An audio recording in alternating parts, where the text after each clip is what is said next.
Should you go down in your ship? I can't speak for every fighter because some people will go, because there are different people who've said different things like, I couldn't see through my eye, I don't owe you guys to like continue fighting, blah, blah, blah. That's me, I'm giving best or whatever. Some people will look like it like it's the end of the world. Some people, personally, when I was trying to win a world title, I would rather have not been able to see again and win the world title to be able to tell myself I was a world champion, if that makes sense. Well, it doesn't. It does to me, 100%. But then you could say it's like a different thing where certain things have happened in the past where people have tried to force people to convert religions or they're going to kill them, and they like outright, I'm not converting. So look, here's a scenario. I see Ronnie Coleman, he doesn't he doesn't look good at the moment. Hip operations, he's crawling on the Jay floor. Cutler looks great though, but if you look, and Phil Heath and all these guys look amazing, but you look at Ronnie, he's on the floor. That's like a 7-time or 8-time Mr. Olympia. Yeah, but what good is that Legacy. now? But what good is that now though? But Legacy. He's like 50. Yeah, and when I think people live to 70, 80, has got no quality of life. They say boxing's about how bad do you want it. Yeah. Those are the extremes that people are willing to go through to get it. You're willing to die. Ronnie Coleman was 8. I think it was 8 times he won it. Yeah. So what? That's like the same as Lee Haney. I think it was. Ronnie Coleman's Mr. Olympia. So he's the best physique in the whole world. So we're talking aesthetics. Yeah. There were a lot of guys aspiring to even obtain an okayish physique. But is that worth it? Just looking up at your mantelpiece and you see a trophy there, but you can't do what your how friends many people did he inspire to go into bodybuilding? How many people look up to? How many kids? I know. I've got a perfect like example of this. Yeah, have you ever seen the film Troy? Yeah, Brad Pitt. Brad Pitt. Yeah, Achilles basically. When he comes out and he goes, he makes the decision. The woman goes, if you stay here, you have a great life. His mum said that to him. If you go to the war, you'll die, but your name's gonna live forever. That is the mentality that some guys have. I'd rather die and my name live forever. Exactly. And when the little kid, when he was with 2 girls, and he goes up to him, he's like, "They're waiting for you." He goes, "Come back to me in the afternoon." He goes, "It already is the afternoon." He come back to me in the morning. He goes, "It's the afternoon." He goes, "Okay." He goes, "But the guy you're gonna fight now, he's so big, he's so this, he's so that. I wouldn't fight him." He goes, "And that's why no one will remember your name." It's the exact same thing. In 60, 100 years' time, 100 years' time, all 3 of us should be passed. Who's going to remember who? Yeah, that guy who's going to be legacy still lives on now. Exactly. How much does your culture play a part in your mindset? Massively. Yeah, see, I grew up to be, I'm growing up a Sikh, from Sikh family. So we've always had the mentality that we come from, we are a warrior race.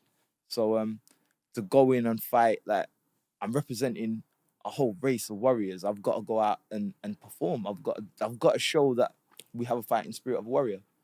So that's sort of that's a big part of my life. Is this something you talk about with your family, Tony? Of course. You know, like your granddad, dad. My father, my grandfather said, when you go out there, you're representing us. So you need to go out there and give it everything you got. If you're not willing to go out there and give it everything you got, don't do it. And I say that there's a lot of fighters that like they want to represent the culture and everything like that. If you're not going out there to perform, shine, and represent us like the warriors we are, don't go out and represent us, because we don't want that. We don't want that image. Is that extra pressure? Yeah, absolutely. I told you, it's what we was born to be. He was in the changing room, and I'm thinking, this guy's getting scared. He sees like we're in Africa, there's loads of black guys running around. Some people tried storming our changing room. You freaked me out when you was talking about some of the stuff you was talking about. I was telling him, look, at the end of the day, you come from a good community. You had warriors like Baba Deep Singh, Harry Singh Nalwar. I'm like, and you're sitting there telling me, I don't know if I want to go out there now. Like, man up, go out there, knock the guy out. No, he started telling me, there's this place called the Volta region, and they do like black magic and stuff. They do. I was shitting myself. I was like, just giving him a bit about their culture and stuff. Like, but yeah, like I told him, look, at the end of the day, you come from a good stock of people. Represent. Telling me that, and then 2 weeks later, he goes, apparently some juju happened. The guy had a heart attack in the middle of the ring or something. I was like, what? I freaked me out to the max, bro. This guy's crazy. Where you got me a fight, man? Basically, he comes from good stock. He needs to remember that when he's in battle. That's anyone in general. Like, just think about your pedigree, your stock, where you come from. I like to look at it like that. Like, even when I was a young kid, like, always look at it like. The other thing, when we did the ring walk, I had like arranged like a really cool ring walk for me, where I had like like an army walk me out. He said, Tom, be careful, because some of these guys, they're not quite like a health and safety conscious, so the gun might go off. I'm like, hold on, wait, I'm walking in front of 2 shots. What the heck, bro? Even he got carried out on the throne. They carried him out like a king. Okay. And he Prince was Nassim. sweating because he thought, please don't drop me. Please don't drop me, man. Well, you said like Prince Nassim. I like to look at it as it's my own thing. Like I'm like the modern day Maharaja. Like obviously, I feel like I'm royalty personally. Like when I've got my hair, well, normally when it's freshly brushed down, I've got my beard oiled, I feel like a lion. Like when I got my crown on my head, I feel like a lion. I feel like I'm above people. I'm gonna be honest with you. I was saying this the other day, brothers. The blood that runs through my veins, I know where it comes from, yeah, and I know what it's capable of doing. There's a reason why I'm the only Indian to ever grace this planet to win a Commonwealth and a world title. And there still hasn't been an Indian to even win a Commonwealth title. Prince, where does your confidence come from? I look in the mirror. When I look in the mirror, like, I don't see myself as an average looking guy. I see myself as like the pinnacle, like the top tier of like what a man can be. I'm athletic, I'm brown, I'm Indian. I look incredibly good. The cheekbones, the jawline, sculpted by Michelangelo himself, the straight white teeth, the girthy lips, the thick, dark Indian locks, 100% Indian Remy hair. Like, not many people, and even women themselves, can have hair this good. Like, so when we're dealing with these sorts of stuff, this is what I come from. I look at myself, I know I would never have a girl ever message me pictures of other men saying, I want to get with another guy. Never. Any of my wife, if any girl ever, any girl Only you got, bro. ever says to me that they want to get with another guy, that's P45 getting kicked out, like, never. Do you know what? I really love your confidence, and I think more people should have that. And there's certain people sitting at home. You are what you think. If you're at home thinking, oh, I'm so shit, my life's crap, I'm ugly, everyone's going to visualize themselves. There's like an experiment they done once with a plant, and I think you might even know this one.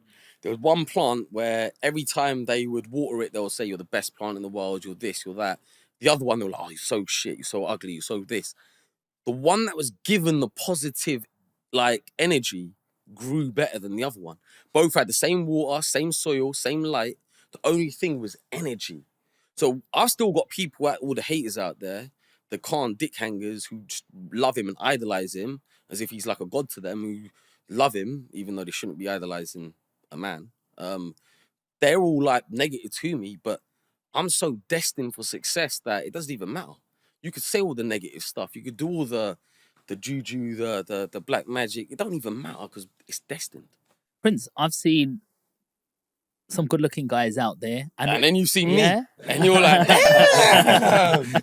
I've seen some good-looking girls out there as well, but you know, they're in a group of friends. They're always the quiet one. They're afraid to have any sort of attention in case they say the wrong thing.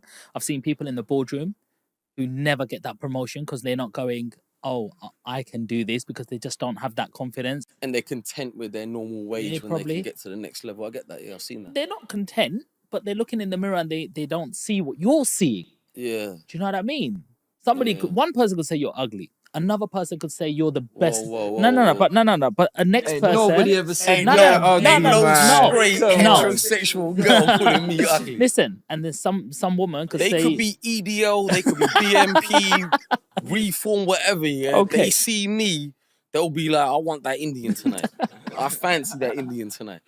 But, you know, there's another version who could say you're the best thing that they've ever seen. Yeah, it's true. But no matter what it is, you always believe I'm the best. Yeah, absolutely. And, you know, you're always going to, if you've got a 50-50 chance, you're always going to get that chance because you're there front, believing in yourself. What I'm trying to really get down into, where does that come from? What happens when you have that bad day? It's a good question, actually. What bitches ain't getting brown? They're not getting brown that day, are they? What, like, for example, if I had a bad spar or whatever and someone gets the better of me? Whatever that bad thing is in your day. I've only ever lost one fight. Yeah, in the last, as a pro, that is, yeah. So that's like 10 years, I've only lost one fight. It was painful. It was very painful. But I used it as like a positive. I know it sounds crazy, but like it's like I worked so hard to get to it. I fought for a world title, lost on points in Saudi Arabia on an Amir Khan undercard. Oh, So that's why we've crossed paths before. So any of the guys here want to say he don't know who you are, Yeah, he you knows who I very am. well, There's pictures of us together and all but that that sort must of be a stuff. big stage. Yeah, big stage. It was on TV